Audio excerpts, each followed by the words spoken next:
Vous devez appliquer la parole de Dieu dans tous les domaines, que ce soit pour votre vie familiale, votre vie spirituelle ou votre vie d'église. Alors seulement vous jouirez d'une abondante et d'une paix parfaite. Je suis venu afin qu'ils aient la vie et qu'ils l'aient en abondance. Jean 10, 10.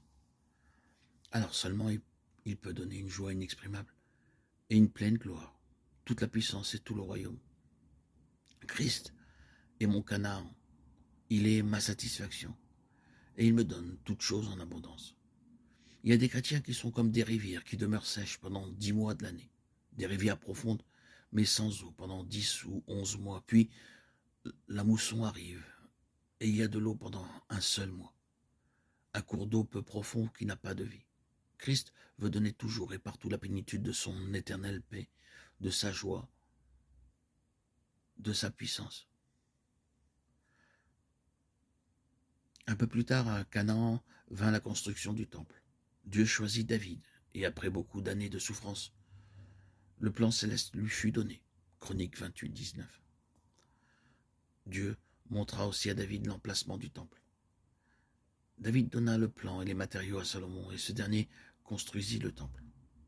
Salomon était un homme de paix et de travail, fut fait non seulement en temps de paix, mais tout le travail aussi fut accompli dans des conditions de paix et de quiétude.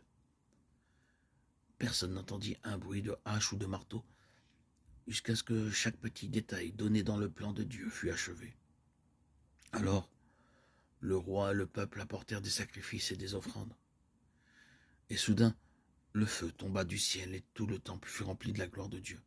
Quel merveilleux spectacle durent-ils à voir! Toute la nation était réjouie de voir la puissance de Dieu. Le Dieu puissant, le Dieu vivant, était venu habiter parmi eux. La nation entière se réjouissait du privilège d'avoir un tel Dieu au milieu d'eux. C'était la joie de son peuple. Dans les paroles du psalmiste, dans laquelle il se réjouit par la foi et dans laquelle nous nous réjouissons aussi par la foi et par l'expérience. Dieu nous a choisis, vous et moi, pour faire de nous un peuple spirituel. Ceux de son peuple voyaient la gloire de Dieu, mais dans leur orgueil, ils devinrent aveugles et demeurèrent dans les ténèbres. Ce qu'ils ne pouvaient pas avoir est maintenant révélé dans l'Église, qui est le véritable temple de Dieu. Le temple de Salomon fut détruit. C'était un temple merveilleux. Mais il fut détruit. Il n'était pas éternel. Maintenant, Dieu construit un temple par vous et moi, un temple éternel qui ne peut pas être ébranlé. Il n'est pas construit avec de la pierre, de l'or, de l'argent, de l'airain ou du bois, mais il est construit avec des pierres vivantes sur le fondement du Seigneur Jésus-Christ lui-même. Il est notre Salomon céleste. Il est le constructeur aussi bien que la fondation. Il nous bâtit maintenant, vous et moi, dans le temple, pour montrer la gloire de Dieu pour l'éternité. Et ceci est notre jouissance et son héritage. L'héritage du Seigneur et son peuple. Deutéronome 32, 9. Psaume 78, 71. Quelle merveilleuse chose ce sera d'habiter avec le roi, de gloire, pour l'éternité, d'être rempli de sa gloire, de sa plénitude. Cette espérance me donne une joie céleste, et c'est dans ce but qu'il nous a choisis.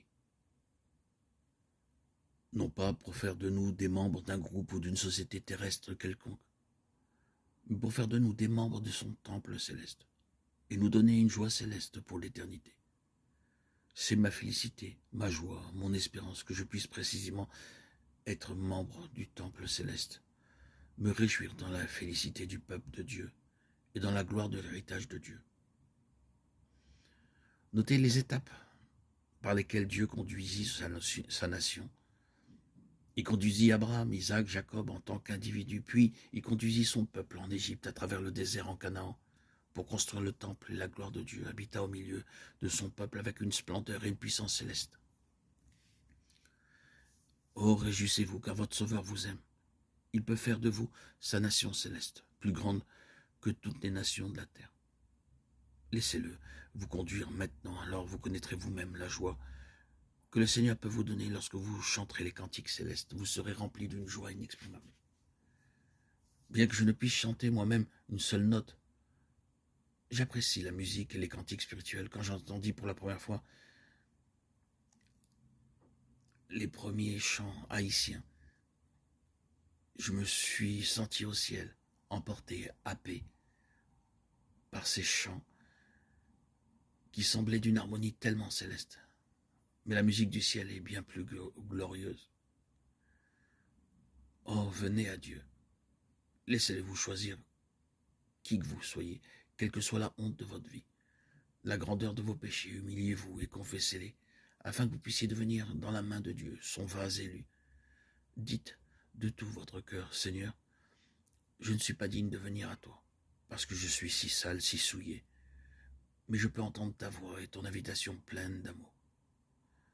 Seigneur, accepte-moi, lave-moi par ton sang, fais de moi ton vase élu, rempli de la plénitude de ta puissance pour ta gloire. Amen.